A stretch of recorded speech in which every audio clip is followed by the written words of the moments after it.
राधे कृष्णा। मज़ेदार शिक्षाप्रद कहानी के साथ मैं आपके सामने उपस्थित हूँ।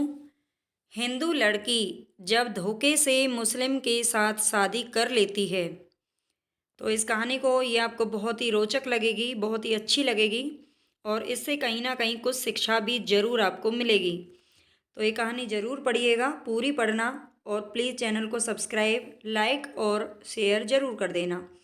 एक लड़की रोती हुई मेडिकल पर आती है, कुछ दवाई लेती है और वहाँ से रोती हुई चली जाती है। तभी मेडिकल वाला देखता है कि वह लड़की तो अपने पैसे मेडिकल पर ही भूल गई है। वह वहाँ पर खड़े एक शख्स से कहता है कि भाई साहब, क्या यह पैसे आप उस लड़की तक पहुँचा देंगे? उसके पिताजी बीमार हैं और वह बहुत परेशान है। वह 8 नंबर के वार्ड में आपको मिल जाएगी। वहाँ पर खड़ा शख्स कहता है कि हाँ, क्यों नहीं भाई साहब, मैं ज़रूर पहुँचा दूँगा। पता नहीं उसको क्या ज़रूरत पड़ जाए। वह शख्स उस लड़की के वार्ड में जाता है। वह वहाँ पर देखता है कि वे दोनों माँ बाप बेटी रो रहे हैं। पिता बेटी से कहता है कि बेटी, मेरा तो अब अंत समय है, मुझे तो अब जाना ही है, लेकिन मुझे तुम्हारी सिर्फ और तुम्हारी ही फिक्र है कि मेरे जाने के बाद तुम्हारा क्या होगा। तुम्हारा कोई भी नहीं है, तुम्हारी माँ तो पहले ही चल बसी, भाई भी नहीं है, एक चाचा है, उस पर भी हम भरोसा नहीं कर सकते हैं। तभी उनको रोता देखकर वह शख्स कमरे में प्रवेश करता है और उस लड़की से कहता है कि यह दवाई के पैसे आप वहीं मेडिकल पर भूल गई थी, मैं इन्हें लौटाने आया हूँ। लड़की कहती है कि आप कौन हैं? लड़का कहता है कि मैं वहीं मेडिकल से दवाई ले रहा था। वह तब तक अपना नाम बताता। उसके पिता को जोर से दर्द होने लगा और लड़की रोती हुई पिता के पास लपकती है और बहुत जोर जोर से रोने लगती है। थोड़ी ही देर में पिता की अंतिम सांस चलने लगी।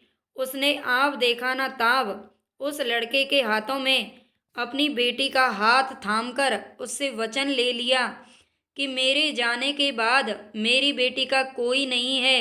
मैं चाहता हूँ कि आप मेरी बेटी से विवाह कर लें। लड़का जब तक हाँ या ना कुछ बोल पाता, वह अपनी पहचान बता पाता, उसके पिताजी गुजर गए। पिताजी के जाने के बाद लड़का अपना वचन निभाने के लिए उस लड़की से शादी कर लेता है। शादी करने के बाद जब वे दोनों घर पहुंचते हैं तो वहां पर स्वागत के लिए उसकी माँ और बहन दरवाजे पर आती हैं। लड़का जाते ही अपनी माँ से मुस्लिम भाषा में प्रणाम करता है तो लड़की दंग रह जाती है और वह सोचती है,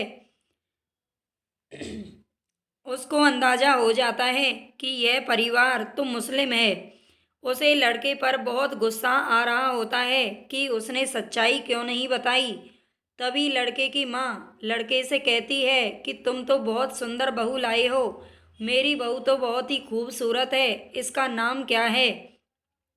लड़का झूठ बोल देता है और कहता है कि माँ, इसका नाम हिना है। माँ कहती है कि बहुत ही प्यारा नाम है, लेकिन उस लड़की का नाम हिना नहीं मानसी होता है। माँ और बहन दोनों उसका स्वागत करती हैं। लड़के की बहन उसे पानी पिलाती है और उसे उसके कमरे तक पहुँचा देती है। लड़की कमरे में जाते ही सारा गुस्सा उस लड़के पर निकालती है। वह उससे कहती है कि तुमने मेरे साथ धोखा किया है। मैं यहाँ एक पल भी रुकना नहीं चाहती। मैं हिंदू हूँ, पर यह बात तुम्हें पता थी, लेकिन तुम मुसलमान हो, यह बात मुझे क्यों नहीं बताई? लड़का लड़की को शांत करने की कोशिश करता है, कहता है कि इसमें मेरी कोई गलती नहीं है। तुम्हारे पिताजी ने इतनी जल्दबाजी में तुम्हारी जिम्मेदारी मुझे दे दी और मैं सच्चाई बता ही नहीं पाया। मेरा कोई गलत इरादा नहीं था, मैं तुम्हें बताना चाहता था, लेकिन मौका ही नहीं मिला। और अब तुम जब तक यहाँ रहो, जब तक तुम खुद को संभालने लायक ना हो जाओ। अभी तुम अपने पिता के गम में हो, इसलिए कुछ दिनों तक तुम यहाँ पर रह सकती हो। मैं तुम्हें हाथ भी नहीं लगाऊंगा, पर ये बात मेरी माँ से मत कहना। वरना ये सदमा वो सहन नहीं कर पाएगी। मुझ पर विश्वास करो, कुछ दिनों बाद मैं तुम्हें खुद ही तलाक दे दूंगा, फिर चली जाना। इसलिए माँ और बहन को भी कुछ पता नहीं चलेगा। मैं सब कुछ संभाल लूंगा, तुम चिंता मत करो। तो उस लड़की को थोड़ी सी तसल्ली मिलती है, लेकिन उसने अपनी सहेलियों से कई बार सुना था कि मुस्लिम अच्छे नहीं होते हैं, इसलिए उसे खुद पर विश्वास नहीं हो रहा था, उस पर विश्वास नहीं हो रहा था। उसे रात को नींद नहीं आती है। सुबह जैसे ही होती है वह बाहर जाती है। बाहर जाकर जब वह लड़के की माँ से प्रणाम करती है तो वह कहती है, नमस्ते माँ जी। उसकी सास बोलती है कि बेटा, मैं तुम्हारी माँ जी नहीं, अम्मी जान हूँ। हमारे यहाँ माँ जी नहीं बोलते, क्या तुम्हें किसी ने बताया नहीं? तो लड़की कहती है कि मुझे ये बातें किसी ने नहीं सिखाई। मेरे पैदा होते ही माँ चल बसी थी और पिता भी नहीं रहे। मैं अनाथ हूँ, इसलिए ये सब बातें मुझे किसी ने नहीं सिखाई। तो उसकी सास कहती है कि कोई बात नहीं बेटा, तुम मुझे जो कहना चाहो कह सकती हो, मुझे कोई दिक्कत नहीं है। थोड़ी देर बाद खाने की टेबल पर सब बैठ जाते हैं। वह टेबल पर देखती है कि वहाँ पर चिकन और नॉनवेज खाना है। वह उसे देखकर बहुत परेशान हो जाती है। तब उसकी सास कहती है कि बेटा, वहाँ क्यों खड़ी हो, तुम भी आकर खाना खाओ, अपनी प्लेट उठाओ।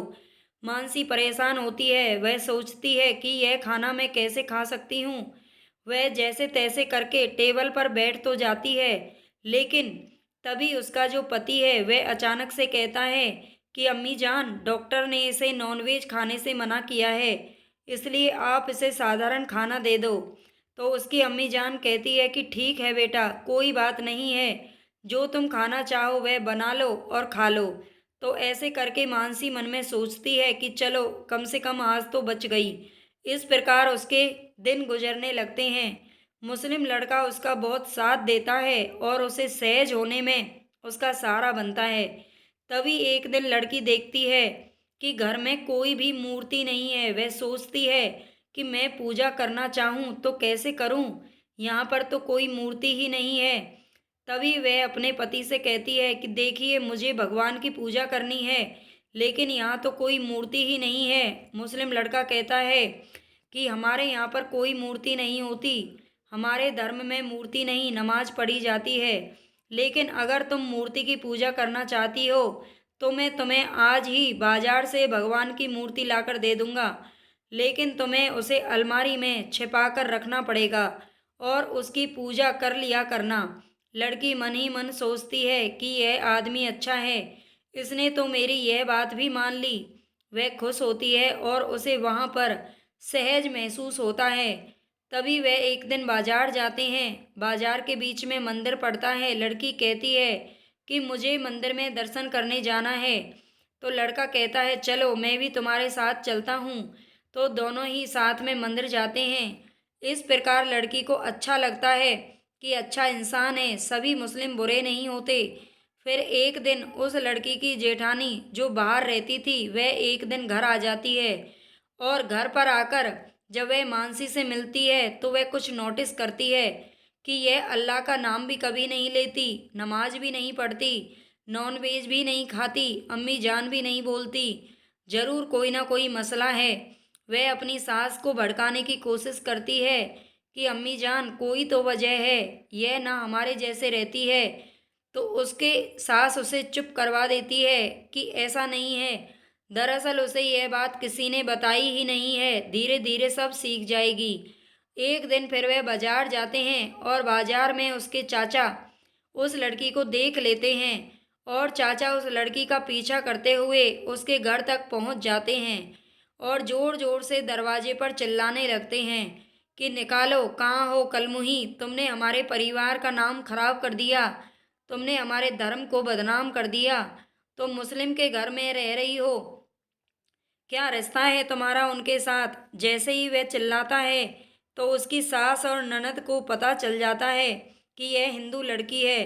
तभी सास अपने बेटे को थप्पड़ मारती है और उससे कहती है कि तुमने यह बात मुझे पहले क्यों नहीं बताई कि वह हिंदू है। तो उसका बेटा बोलता है कि मुझे डर था कि कहीं आप इसे बाहर न भगा दें। फिर वह सारी सच्चाई बता देता है कि हमारे साथ में क्या हुआ था। तभी मानसी कहती है कि माँ जी, आप इन पर गुस्सा मत करें, मैं ही यहाँ से चली जाती हूँ। तभी लड़के की माँ उसका हाथ पकड़कर रोक लेती है और कहती है कि हमने तुम्हें इतना प्यार दिया, तुम बदले में ये घर छोड़कर जाओगी। दोनों रोती हैं, गले मिल जाती हैं। उसकी सास तहे दिल से उसे अपना लेती है और कहती है कि बेटा, यह नियम समाज के ही बनाए हुए हैं, धर्म समाज के ही बनाए हुए हैं, कोई छोटा बड़ा ऊंचा नीचे नहीं होता। अब तुम जैसा रहना चाहो, जैसा बोलना चाहो वैसे रह सकती हो, मुझे कोई दिक्कत नहीं है। यह घर तुम्हारा है, तुम इसे छोड़कर कभी मत जाना। तो ये कहानी आपको कैसी लगी कमेंट बॉक्स में मुझे ज़रूर बताना। अच्छी लगी तो लाइक ज़रूर कर देना, शेयर कर देना अपने दोस्तों के साथ और सब्सक्राइब कर देना।